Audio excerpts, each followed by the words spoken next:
Hello and welcome to the show. Now, auction properties come in all shapes and sizes, from tiny terraces to massive mansions. Yeah, and the auction room's a great place to get a good deal. So why not head down to your nearest auction and buy your next home under the hammer?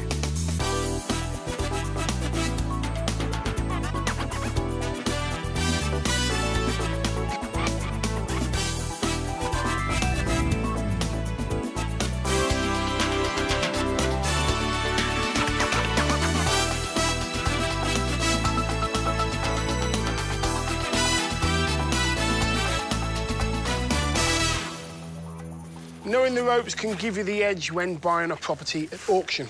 That is true, but it doesn't mean that beginner's luck can't pay off sometimes. No, on this show we do see a diverse range of buyers, so let's see what properties they plumped for.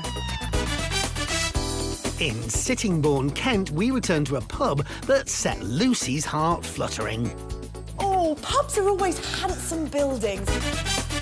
In Cresswell, Derbyshire, the quirks of this mid-terrace could have you fizzing. But this just doesn't look like it's been fitted very well at all. And lastly, this Fulham mid-terrace had a problem that could be small or mammoth. But clearly the elephant in the room is this. All these properties were sold at auction, and we'll find out who bought them and what they paid for them when they went under the hammer. Sold. It was a cold, wet December day all the way back in 2013 when Lucy visited Sittingbourne in Kent to see this former pub guided at 125 to 135 grand. I wonder what possibilities lie inside. Let's venture in. Oh, pubs are always handsome buildings and they have such amazing proportions. I always think they would be brilliant to turn into a family house, but that's not to be for this property. And as you can see, it's quite quiet. I can't imagine this would work anymore as an old boozer. There's certainly not enough footfall. And look, this is where the brewery would have turned up, rolled out the barrels. Ugh, it'd go under there. All the beer would have been stored underneath to keep it nice and cool. It's fantastic space. The bar area here, although the bar's gone, the optics have gone, the bell's gone to ring time. There's not even a dartboard in here. It's in a bit of a sorry old state. You've got your glasses still down there, probably some tables and chairs for people that'd like to eat some food. Up here, it's not huge, but I bet it was fun in its day. I'm going to explore.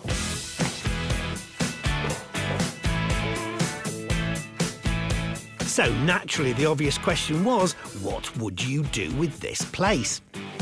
There was definitely ample space to keep it as a pub, but with a good-sized commercial kitchen to the rear, perhaps it could have a future as a restaurant.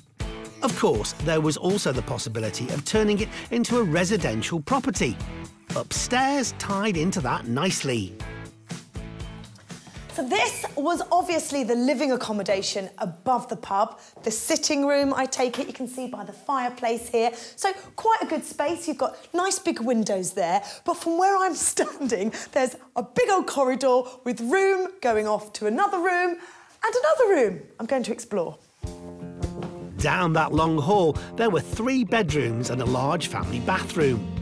The rooms were nicely proportioned and both had these lovely original fireplaces, although one was hanging on by a thread.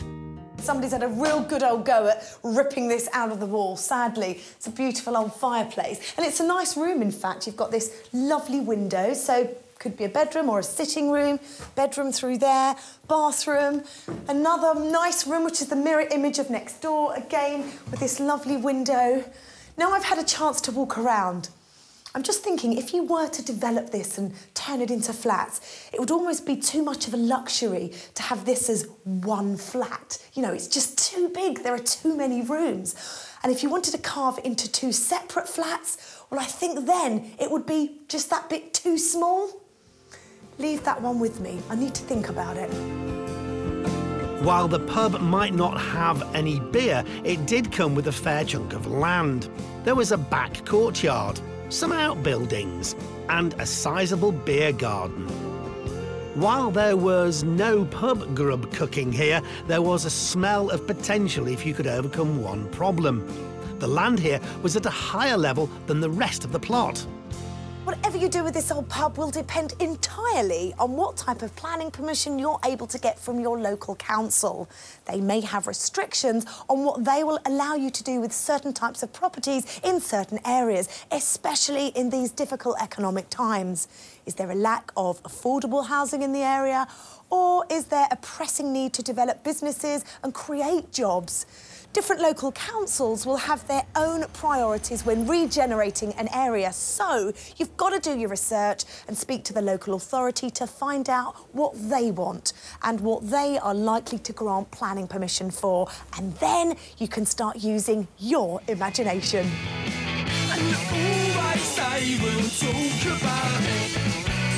So, a good, well-thought-out plan for this pub and its interesting plot of land had to be on the table here. But who was going to bite at auction? Freehold premises. As we've said, well, obviously it was a former pub. Guide 125, 135, start me at 125, £125,000, 125. Where do you want to start me then? Start me at 100. £100,000, let's see where we get to. £100,000, I'm in on the back at £100,000, 100, and 5, 105, 105, and 10, 110, 110, and 15, 115. At £110,000, I've got 115 I'm looking for. We all done at £110,000.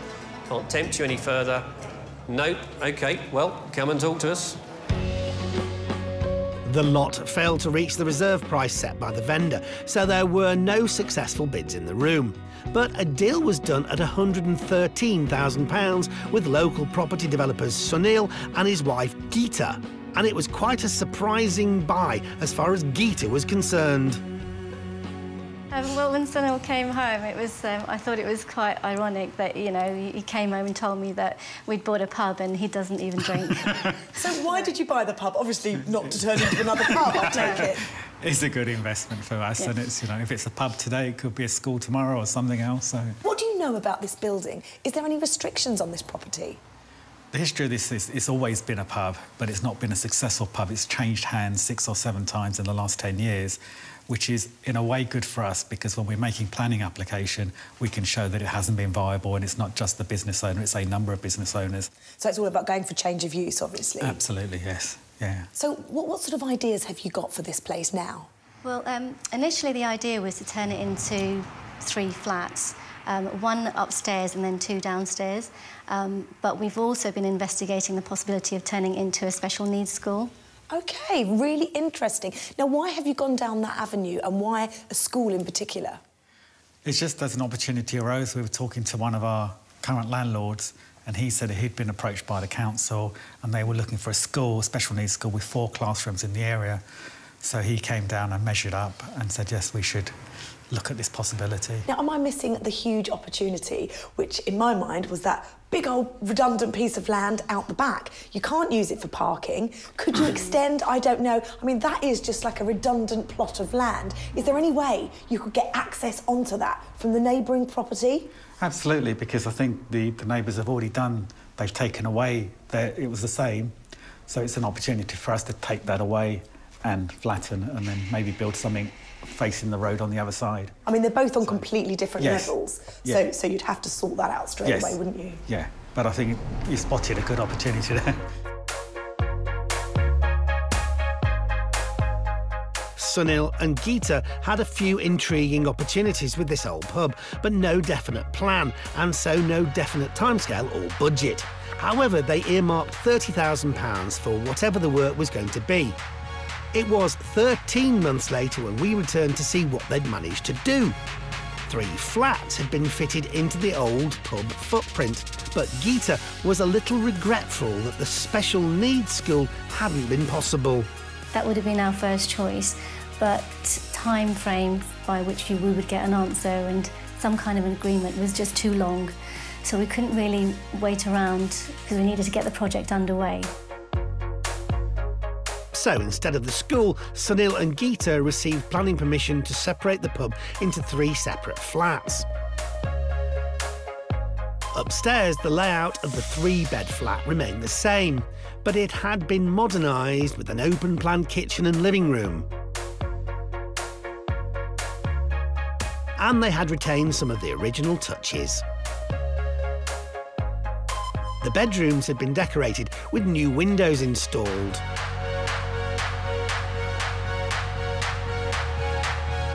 In the main pub below, they got approval to divide it into two-bedroom flats.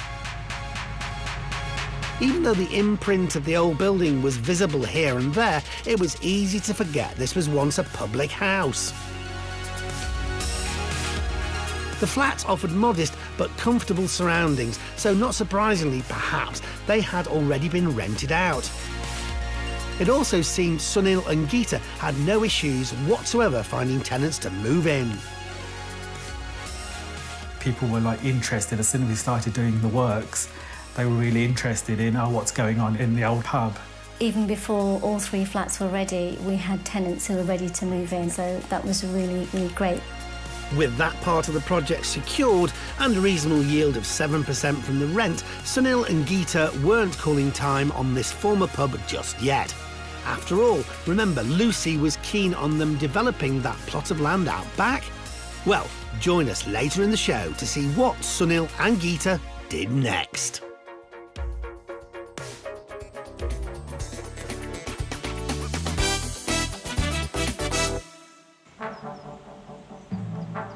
This is Cresswell in Derbyshire, divided from Nottinghamshire by the formidable Cresswell Crags. The crags are a magnesium limestone gorge dotted with several large caves, many boasting exciting tales from history. A particular favourite is the Robin Hood Cave, where the outlaw reputedly hid out from the authorities. I'm here to see a 2-bed mid-terrace house which came with a guide price of £4,000 to £8,000. Everything looks nice in the sunshine. Oh, I like this wee feature. It's like kind of like a mini defence wall. Let's go look. It's hardly Nottingham Castle, but it does look quite nice. First up, I'm not a big fan of this door. It's not energy efficient, it's not modern. I'd like to see a new door put in there, one that didn't have this glass in, so that somebody couldn't peer in and see if your lights were on and off, if you were at home or not. It looks like there's been a recent paint job. It's nice to come into a house that feels bright and light, and in this case, very white. Through to a second reception room. If anything, it's a bit bigger than the first. Fantastic proportions going on. I like the framing of this staircase here. It's bang in the middle of your wall. It's a wee bit different to have it there, and I do like a quirk. Now, you've had recently installed, because it's a USB port, which is, pretty modern, but this just doesn't look like it's been fitted very well at all. You would have to replace that, make sure everything's safe. Hold on, look at this. Look at this for a door. I'm guessing this takes you through to your kitchen. A door has been hung. I say a door, it's not the door that actually fits this frame, but yeah, it's a quirk, but not in such a good way. Your kitchen looks pretty modern. It looks pretty newly fitted. It's a bit rough around the edges. I'd like to see a higher end finish, but you could definitely keep this.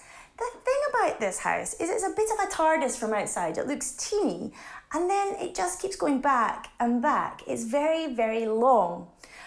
After this kitchen, you have a little kind of porch area, come sunroom. That roof has seen better days. It looks a wee bit grotty, so you need to replace that. And as for this, some perspex, you want some safety glass in there or a new door completely, because a temporary finish on your house is never a good thing.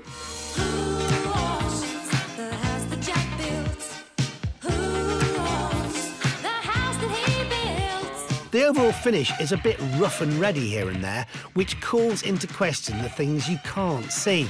At the very least, you'd need to get an electrician to take a serious look at the wiring, with a view that it might need a total rewire. Out back, there's a decent-sized garden that's escaped the DIY treatment, and for some time by the looks of it. Upstairs in the 2 bedrooms, some more questionable workmanship is trying to fly underneath the radar under a lick of white paint. There's definitely more work here than meets the eye. And a sliding door brings us to a great size bathroom. This is a family bathroom and a half. It has a bath just now, but there's plenty of room to be thinking about careful use of space and creating a walk-in shower as well as your bath. Yes, it's a bit tired. Interesting use of marble effect, shiny panels on your walls, and then up on the ceiling, you've got more panels which don't actually fit properly and haven't been finished off. On your floors, not a great finish. Now, call me high maintenance, but whether you're buying or renting a property, the least you want is ceiling panels that cover your ceiling and floors that cover your floor. Not high maintenance at all, Martel. They're just basics. Apart from the electrics checks, which is a given, what does an agent from the auction house that sold it make of this house, guided at $48,000? The property's a good purchase. It's almost ready to go for the rental market. You would want to have a few finishing touches to the property. For example, the interior doors would need rehanging and the garden would need sprucing up to make it a low maintenance usable space. If you were going to sell this property, I would suggest you go the extra mile and you'd want to replace the kitchen and the bathroom. Hanging a few doors will be significantly cheaper than a new kitchen and bathroom. So would it be worth the hassle? How do the sales and rental estimates compare? I would suggest it would achieve somewhere between £60,000 and £65,000. If you were to offer this property to the rental market, I think it could achieve anywhere from £400 to £425 per calendar month. This is a house that's deceptively big, or maybe I should say long. It goes back and back a bit further, and then with that long garden back further still, you're getting a lot of property here for your money. There are a few renovation jobs that you might need to undo and possibly do again, but other than that, not too much needing done. Who was up for giving it the kiss of life? Let's find out what happened when it went under the hammer. A recently improved 2 double-bedroom mid-terrace property at £48,000 bid me. 45, doesn't matter where we start, does it? 40, where's £40,000? And thank you, sir, at £40,000. 41 I'm looking for now. 41, 42, 42, 43, 44, 45, 45, 46, 47, 48, 49, 49, 50,000, 51. No, at £50,000 then here. At £50,000 against you, so one more, 51. 51. 52. I'll take a half if it helps you. Have another look. I'm on sale, it's going to go at £51,000. Is there 51 and a half anywhere? Quickly now or not? There is, 51 and a half, 51 and a half, 52. No. At £51,500. It goes for the first time, it goes for the second time, third and final time, hammers up fair warning, it goes. That £500 clinched the sale for Robert. He was on the phone to pal Simon, and they bought the house for £51,500. They live an hour away in Derby. Robert's a health and safety expert, and Simon owns a flooring shop, which should come in handy for that bathroom. Robert, pleased to meet you. Pleased to meet you. Simon, pleased to meet you. Pleased to meet you. You guys are pals. When did you meet? When did you first meet? Well, I moved to a village where Simon lived nearly 30 years ago now, so we met in the village, really. We used to play in the village all the time, and we went to school together as well, so we've probably known each other nearly 30 years now. So what's the thinking about coming together to renovate property? We've wanted to do it for a long time, to be honest. We've always talked about doing it, and then we thought we might as well give it a go. We'd both got a bit of money in the bank that wasn't doing anything, so we thought, why not have a go? Yeah. Why this house? Talk me through the decision process, auction, everything. Well, I made it to the auction that day to buy another property, but went beyond what we wanted to pay for it. So I was looking through the catalogue on the phone to Simon at the time, and this came up. And so I rang Simon and said, this seems quite cheap. We hadn't looked at it prior to buying it. We hadn't read the legal pack, so it was a bit of a whim buy, really. So I broke all your rules that you say on the programme. I saw the property in the catalogue. It looked in quite good condition, so we thought we'd take a bit of a risk on it. I'm not even going to say anything to the rule breaker. I'm just going to roll my eyes like. Yep, those golden rules. View the property and do your research are there for a reason.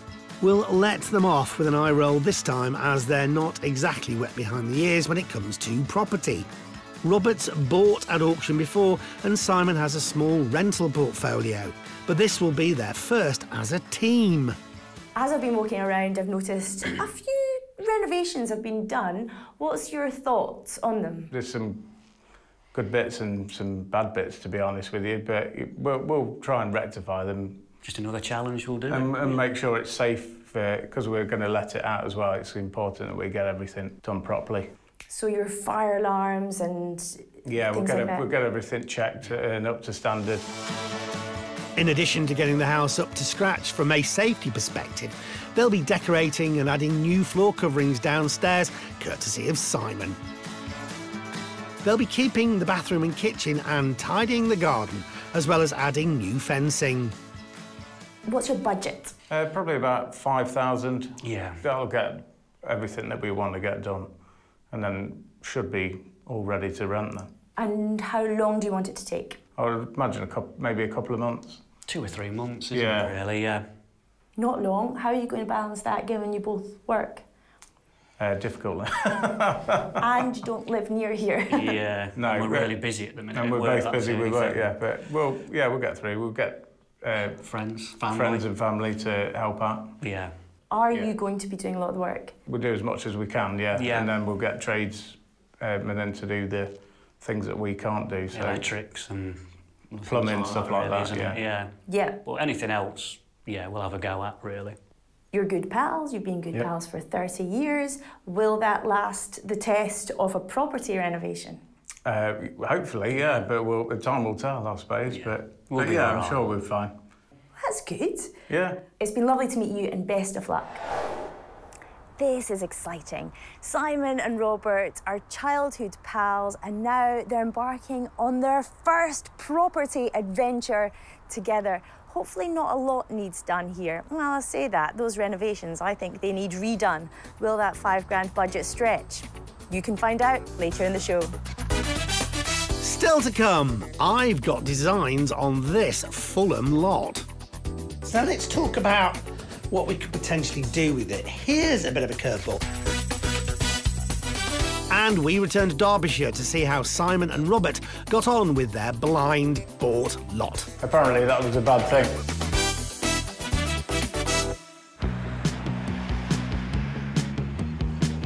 Earlier in the show, we call back to see an old pub in Kent that Lucy visited all the way back in 2013. Oh, pubs are always handsome buildings and they have such amazing proportions. I always think they would be brilliant to turn into a family house, but that's not to be for this property. With a guide price of £125,000 to £135,000, this former pub offered potential. But as ever with any property, Lucy had words of warning.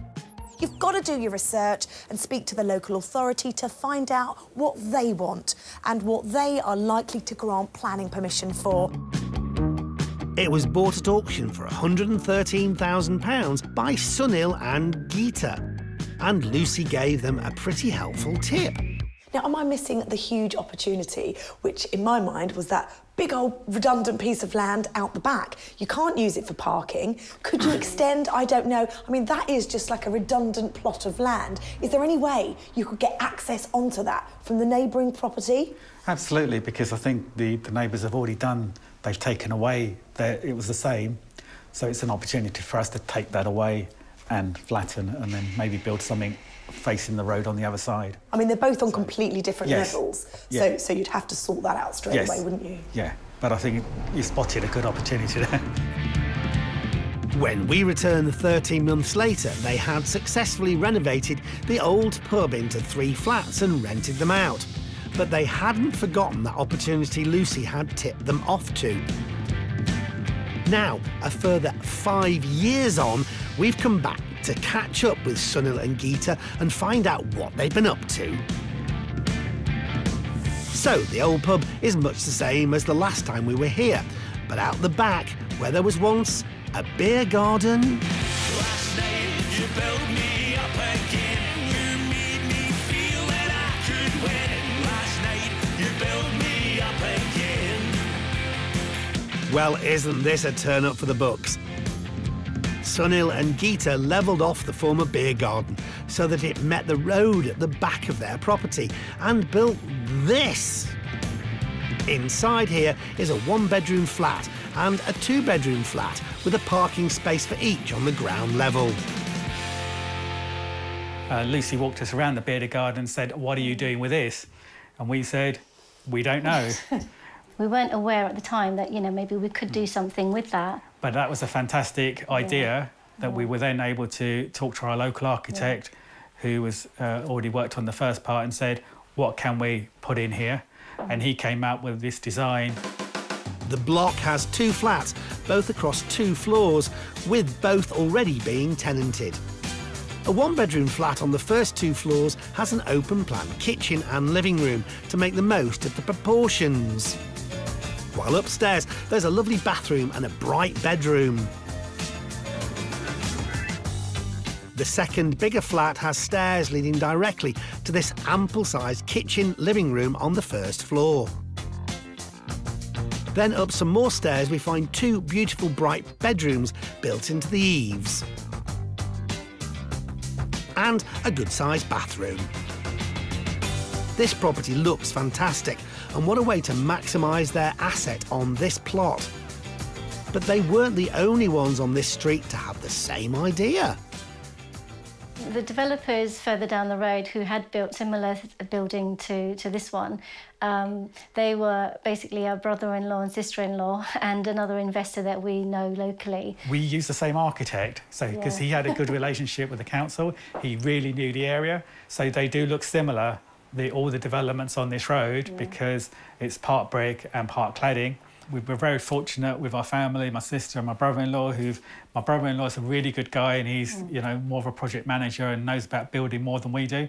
So he helped us to project manage it and we put the money in and, you know, made sure that we were happy with things at each stage. Yeah, I think we've got a good team behind us that have helped us to achieve this project, which we probably wouldn't do without their help. Yeah. And it seems as though Lucy's advice may have had a larger impact than she intended. We've taken that knowledge and before this was even started, we looked at our portfolio and other properties that we own and said, where can we put something? Where can we provide accommodation for the local community? So we found one on we had a yard on the back of a house and we were able to get 2 flats there. Another one, which was on the side of the property, where we've, again, obtained planning, but we haven't actually started work there. And Geeta and I were having a conversation the other day about, can we go down for parking? Can we go? Can we use, you know, sort of airspace? So there's lots and lots of opportunities, but I think that's been our biggest learning. When we came here, when we met Lucy, that said, look, you know, there is opportunity right on your doorstep, right under your nose. Previously, Sunil and Geeta had spent £193,000 buying the pub and renovating it. So how much did it cost them to build these 2 additional flats? On this project, we spent just around £200,000, and a lot of that cost was the initial part of taking the level down to the ground level. So that's what the major cost was, apart from, of course, the building and the quality and meeting building regulations. So, with £200,000 spent on their 2 new flats and the cost of the land already covered in the earlier purchase, what will 2 local estate agents make of them? I think they've done extremely well. Since when I first came here, it was just a pub garden. So there's a good bit of foresight. Someone's thought about this well and planned it extremely well. Considering what they could have done, which is just getting 2 flats, you know, one above the other, the way this has been adapted, it works really, really well. First impressions on the flats are excellent. I think it's a very good use of the space available. It's modern, bright. I couldn't say anything I would say that you could do to improve it. It's really as good as you can get for the type of property. High praise for the flats then, but are they getting the best rental return for them currently? What do the agents think? I think this one-bedroom flat could achieve between £500 and £600 per calendar month. The one-bedroom rental, probably in the region of £650 a month. I think the two-bedroom flat could achieve between £700 and £800 per calendar month. Because it's the layout and it's nice and it's close to town, for rental, again, you're probably up £825, £850 per month. The second agent, we're more in agreement with him because we are achieving £650 on the one bedroom and £830 on the two. Sunil and Geeta now have 5 flats in total, which have cost them £393,000 to create.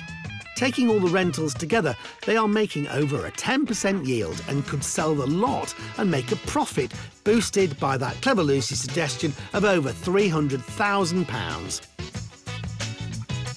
Despite Sunil and Geeta's 25 years in the property business, there's always a new angle to think about, and their secret seems to be a good division of labour.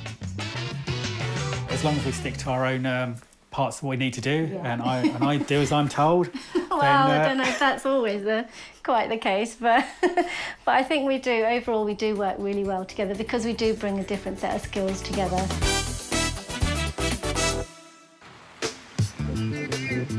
Nestling in a loop of the River Thames lies Fulham, once a predominantly working-class area of London. As house prices in neighbouring Chelsea and Kensington rocketed, it was inevitable that property investors would turn their gaze next door to the less expensive Fulham. The result of all that investment is that Fulham is now one of the most sought-after residential areas in London for those who can afford it. Well, just half a mile from the River Thames, this is a very desirable part of London. So we are in the realm of pretty interesting property prices when you compare it to the rest of the country. For instance, this was the auction property. It's a 4-bed mid-terrace. Guide price, £780,000 plus. So what does just over £750,000 buy you around here? It's interesting, isn't it? You know, in other parts of the country, maybe this one's cost 1/10 of that. But, you know, well, that's just London for you. It gets you a very big entrance for you, that's for sure. A nice wide stairs up to whatever's up there. We'll discover that in a minute. A large, well, sort of double-fronted, but to the side living area there, living room, which is quite nice. Then down some steps into the rear of the property, where there is a big-sized kitchen. Now, it is nice, and with a bit of imagination, you can do all sorts of things here. And that's what you're going to need. You're going to really have to think carefully about what you do with this to put it into the kind of bracket that the area would command.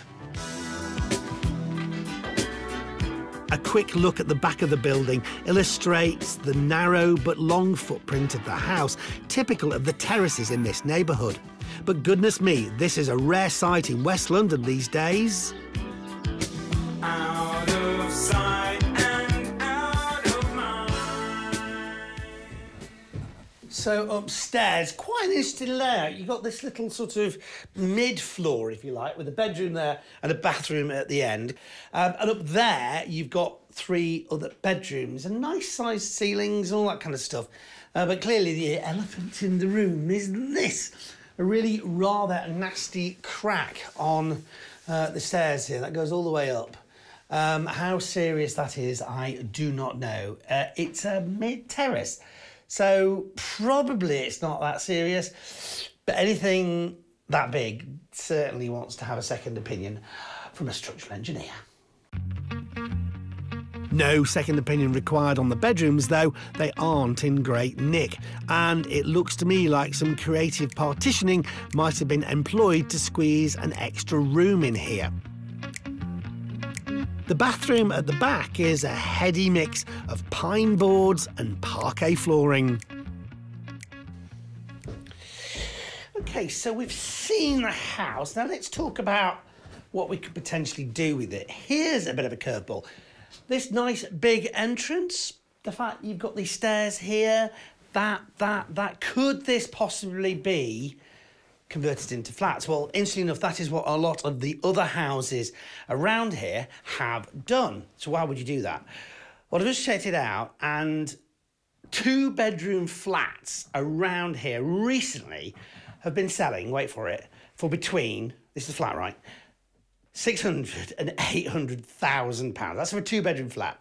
So if you could convert this into two-bedroom flats, which I don't think would be too difficult, suddenly that guide price doesn't seem so mad after all. There's eye-watering potential here. But of course, you would need to get planning permission for your conversion. Would the local authority play ball? Time to speak to a local estate agent who knows what's likely to fly with the local planning department. The local authority are very in favour of some of the unmodernised properties in the area to be developed. Along with some development that's currently underway, they want that trend to continue, and this property lends itself very well to that. That's great news, but what about values? If the new owner refurbished the house in its existing layout, how much could it be worth? I would think it would sell for a figure in the region of £1.4 million. And if converted into two-bedroom flats? If you renovated the property into 2 flats, the garden flat on the ground floor would attract a value of £895,000. The upper flat, spread over 2 floors, would attract a value of £695,000. Well, I think there's money to be made on this one, whatever you decide to do. 2 flats, keep it as 1. There is, of course, that crack to sort out, but, you know, the area is what it is. That is desirable. Let's see who bought it when it went under the hammer. 4-bed mid-terraced house. Requires some modernisation. I don't know, start at 800 on this. I'm not going to go below 8 on this one. That's a bit on my right, thank you. 800,000, well done. 800. 805 anyway. 805, that's easy. 805. 810. 815. 820. With 2 bidders on board, the price slowly crept up. We rejoin with bids at £880,000. I've got 880 sitting down. 885. Yes? Hold at 885. 890. 890. 895 standing up. You're close. Have a think. 890 sitting down. 895 elsewhere. If not, 890 sitting down. First time, second time, third and last time. Have you all done? Sold 890. Goodbye. Well done. It was Shiluin making that successful bid of £890,000. Originally from China, Shiluin is a PhD student living in London. Here's a young man who obviously knows how to make the most of his student loan. Shiluin, very nice to meet you. Nice to meet you. Congratulations. Thank you. So tell me why you wanted to buy this house. Actually, at the beginning, my parents asked, like, if you want to stay longer, want to settle down in London, because it's such an amazing city. So you may think about, like, purchase property there. I was thinking, oh, yeah, so that may be a good idea. I've been, like, actually searching many in the auctions. Okay. And finally, well, some went really crazy expensive, and someone just, not suits me. So we went this one finally. Okay. So it was your mum and dad's idea? Yeah, part of that. Because, like, for the Chinese parents, they always think, oh, you should get a house first, and then you can settle down there. If you always keep renting, that means, you may move somewhere else. Good advice. Yeah. So Shiluin is obviously excited about settling down in London and doesn't seem the least bit phased by paying over £750,000 for the pleasure. And all thanks to his mum and dad's good advice. Whereabouts are your mum and dad? Where in China? They in my hometown Tangshan, which is near Beijing. Oh, okay. Yeah. But let me get this right, you're a student? Yeah. And you bought a £750,000 house, actually more than that? Yeah, it's more than that. How many students could afford that? How do you manage that? So I got property in China before, so I sold it, and some part of other fund was came from my parents. They helped. Okay, bank of mum and dad. Yeah, because even for this house, we plan to divide it into separate flats. Oh, do you? Yeah, in this way, I think even my parent can stay in one of them. So Okay. yeah, which is nice. Do you know much about the London property market? Have you done a lot of research before Yeah, you bought? actually, there was one property like 5 doors next. They plan to sell it around £2 million. 2 million? Yeah. How much bigger than this, though? Yeah, they got the excavation extension and the loft extensions. But still. Yeah, they're doing luxury design, but it's still, yeah, good profit. Yeah, Wow. yeah. So tell me what you're planning to do with this house, then. Okay, so first of all, for sure, it's gonna be divided into separate flats. Two flats, Yeah, yeah. that's the plus. There will be a loft conversion upstairs. After that, I think I may even think about applying for the planning permission for the excavation extension. Well, to go down then? Yeah, because if it's separated in two flats, the ground floor one is quite small. Okay. So it gives huge spaces for Well, this. where'd you go then? You go down even further? Yeah. Gonna be like excavate one more floor downstairs. Wow. I have seen the work that they have done this. That's why it went expensive. Yeah, because they give extremely like entire like new house here, like proper one. Yeah. Shalewin has drawings ready for two two-bedroom flats to submit for planning approval. If he gets the go-ahead for his basement excavation and loft conversion, he's budgeted £300,000 for the work and estimates it'll take 12 months. While his builders dig around in the foundations, they'll fix that horrendous-looking crack. That gonna be cost around £50,000 to £80,000 actually. Wow. But think about the excavation extensions. Yeah. If we do that work together, actually it's part of the work there. Okay. So then, yeah, it won't be extra cost actually. And after this, what are you going to do? Are you going to do more? Yeah, well, if I'm gonna sell it, yeah, absolutely go more. I'd like to maybe one project for each period. So yeah, the one. Just like you just provide a bit more like beautiful stuff for the society, which actually fit you a lot. Yeah, bring you happiness. Yeah, that's great. Nice. Yeah. Well, listen, congratulations. Yeah, thank you so much. Good luck with Yeah, it. And thanks, look forward to Matt. seeing Yeah. how you get Yeah, on. good. Zsa. Thank you. Well, Shalewin has some very exciting and ambitious plans for this place, and I love his passion and enthusiasm. How will it turn out? You can find out later in the show. We've seen what one of our buyers managed to achieve, but how about the other two? Will it be mission accomplished or back to the drawing board? Let's waste no more time and find out. Earlier in Cresswell in Nottinghamshire, Martel saw this two-bed guided at £48,000. It was freshly painted and renovated. Only on closer inspection, it might not have been the finest finish. Don't touch me, I scream. I've got unfinished business. Call me high maintenance, but the least you want is ceiling panels that cover your ceiling and floors that cover your floor.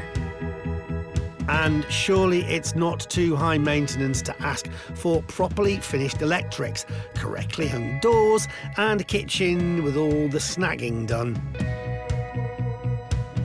It was buyers Robert, here on the left, and Simon who clubbed together for their first venture together. They paid £51,500 at auction and planned to spend £5,000 over 2 to 3 months putting the irregular renovation right. There's some good bits and some bad bits, to be honest with you, but we'll try and rectify them and make sure it's safe, because we're going to let it out as well. It's important that we get everything done properly. But the shoddy work came as something of a surprise to them. Broke all your rules that you say on the programme. We hadn't looked at it. I'm not even going to say anything to the rule breaker. I'm just going to roll my eyes like. Yeah. Rather than us chastising them, shall we see how things are 4 months later? Have they finished the renovation, or better yet, started from scratch and done things right?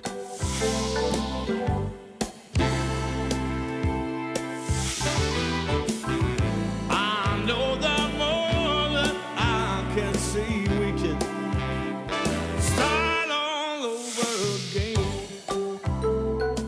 much, much better. The work has been done properly and to a high standard.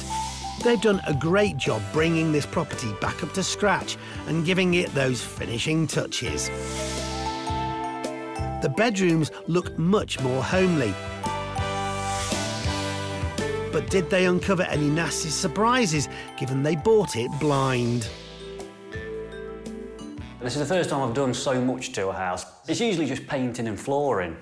That's what I usually go for, which I thought this was when we got it. We did think it was, but it turned out to not be. Yeah, but again, that's what happens when you don't view it as well. So first we uplifted up the carpets, took all of those out, took all the flooring away, and then into the garden, ripping up all the fence. It was hard work. Yeah. We had to, obviously, rip everything out, then we had to put it in our vans and then drive it back to my house, where we had the skip. We really struggled to get a skip on the street because it was so busy, isn't it? And the permit. Of course, if you had viewed it, boys, you'd have known that getting a skip on the street might have been difficult. But Robert and Simon have learnt their lesson the hard way. The roof was in a bit of a poor state, really. Looking at it from the outside, it looked fine. But we realised we'd had a leak, which damaged then a few of the walls, didn't it? A lot of the lead flashing was actually curling off, so I've had to redo that. And then we had an electrician out to sort all the wiring out and to make sure that everything was safe. And then we discovered that there was no earth to the building, which I didn't really know what that meant anyway, to be fair, but apparently that was a bad thing. Yeah.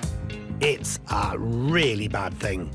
It means any metal sockets or outlets are very dangerous and can make devices plugged into them dangerous too. There are several ways to earth electrics for a house, such as an earth spike, but you always have to get a qualified electrician in to do the electrics, as anyone doing the work is legally responsible should anything go wrong. Thankfully, that's what the guys did, and sadly the surprises didn't end there. The bathroom had some snagging left to go, and for good reason. I thought the bathroom was all right. It did look all right, We thought we could probably get away with leaving that how it was, but when I was trying to sort the ceiling out, I just thought I'd have a look behind one of the panels just to see what the wall was like behind. And as soon as I pulled the panel off, the wall was just crumbling behind. And there was a lot of damp mould. In the end, it was just easier to just start all over again, to be fair. To be fair to them, even if they had viewed the property, that might not have been apparent. All this extra work and juggling their own jobs has cost them an extra month on their timescale. But what has it cost them in cash? 5,000 is what we thought initially, but we soon discovered that that would soon go out the window. So we're probably around about 8,000 now. And so we come to the end of what's a bit of a cautionary tale for breaking our golden rules. Time to get the views and valuations of two local estate agents, starting with the one who saw it last time. The property's been done up to a nice standard. It looks really nice throughout, nice and neutral, definitely ready to go to either sell on the open market or for any rental. If it was my property, I'd probably try it on the rental market first. It's been done to a good standard. I can see there's still some snagging issues that need resolving, but overall, it's a good renovation. Simon and Robert have spent £59,500 so far. While there's still snagging to do, both agents thought the two-bed could sell for between £65,000 and £70,000. That would give them a potential pre-tax profit of £10,500, but they're keen to rent it out. If we were to place this property on the rental market, we'd achieve around the £450 per calendar month. If the property was to come to the rental market, I'd hope the property would achieve around £425 per calendar month. 450 to 5, I think we were looking at. So yeah, probably no surprises really, but. If they got as much as £500 per calendar month, that would be a 10% yield. Simon and Robert's first venture together has been a well-deserved success, but all property development is a learning curve. So what do you learn from this one, guys? I'd definitely advise to look at the property before you buy it. It's certainly something we won't be doing again in the future. But and get one nearer to where you live. And get one, yeah, get one nearer to home. But apart from that, I think it's worked out quite well. Yeah, it's been a good one to start with. Yeah.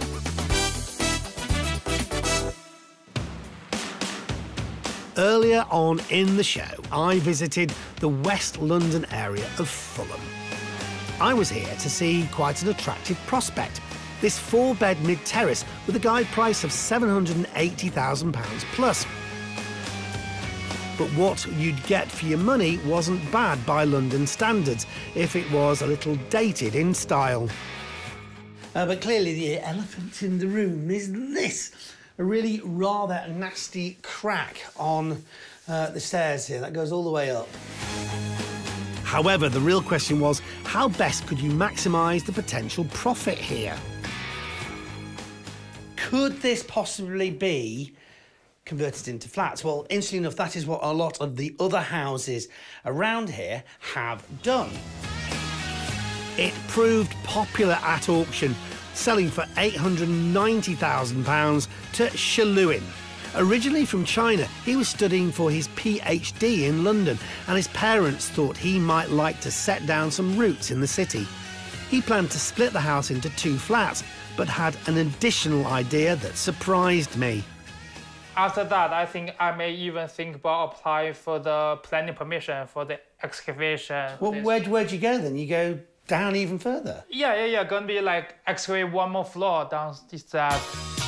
Shaluin intended to follow the London trend for digging down to create a subterranean floor and expand what would be the ground floor flat. He was also planning on digging deep financially with a £300,000 budget. He had a timescale of 12 months to complete the project. So, 13 months on, we're back.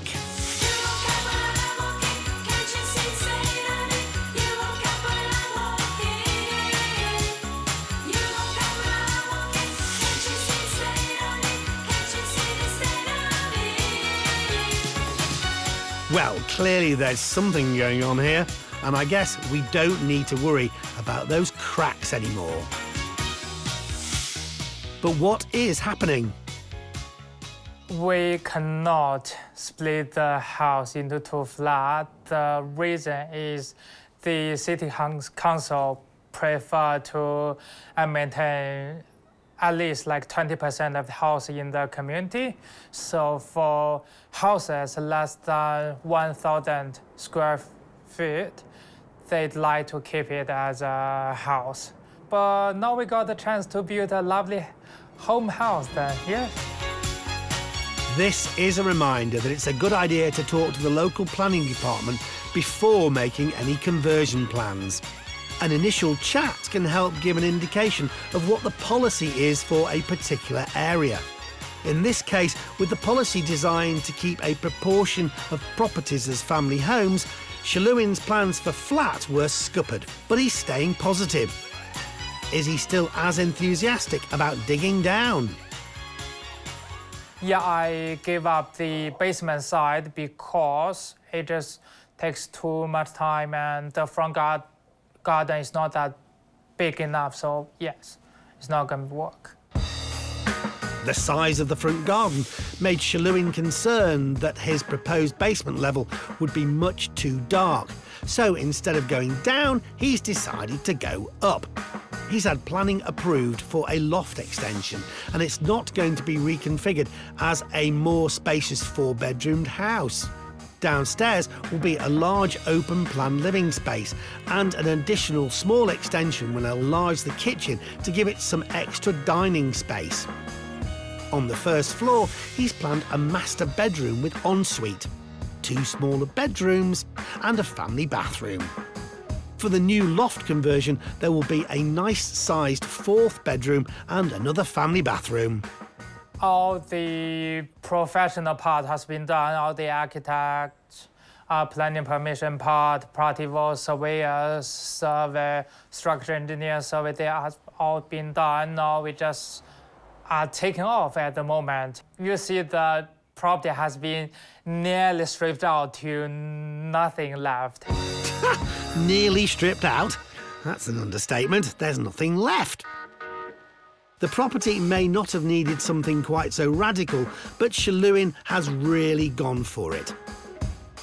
His uncompromising approach to even small details is the same, but it probably sums up his philosophy. Even when it came to a relatively small job like the front wall of the garden, it's being stripped bare rather than just being skimmed. Because it just feels like you pour some strawberry milk in a fine wine, yeah. It's taken him 13 months to get here, although the actual work only started 4 months ago, after he gained planning approval for the changes. He's hoping it'll take another 6 months to finish the work. But with all these changes to his plans, has his £300,000 budget changed as well? Now we are spending around £200,000 to 250. Mostly we're gonna focus on the design for the kitchen and the master bedroom part, yeah, which I think mostly appeal the clients, the customers. So his overall budget has come down to between £200,000 to £250,000. What will two local estate agents make of things? Well, I'm really happy that it's going to stay as a 4-bedroom house, especially in this area, which is very popular with families, young working families with children. So it's great that it will stay as a house. The standard of finish in this area for a property will have to be a very good standard. I think stripping it back to brick is really important because it allows them to see kind of what areas are in the property. It allows them to obviously see kind of what works can be done, so we go into the loft, etc. I think it looks really good.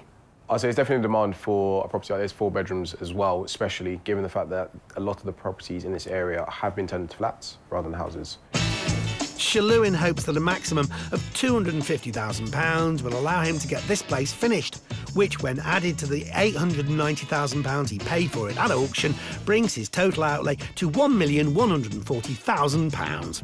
So what could it be worth once complete? Once renovated, I think this property could achieve anywhere between £1.15 to £1.25 million.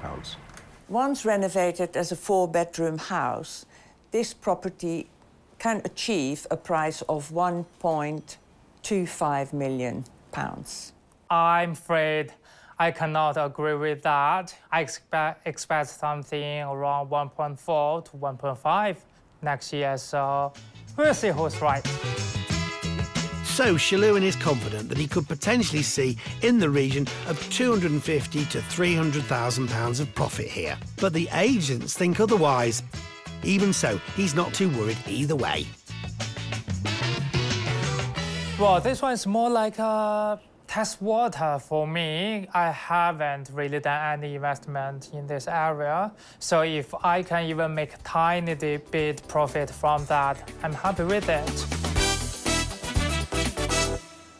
Hopefully you've enjoyed what you've seen today. And maybe even learned a trick or two when it comes to property development. Yes, well, there are plenty more auctions out there, so make sure you join us to see them next time here on Homes Under the Hammer. Goodbye. Bye-bye. Goodbye.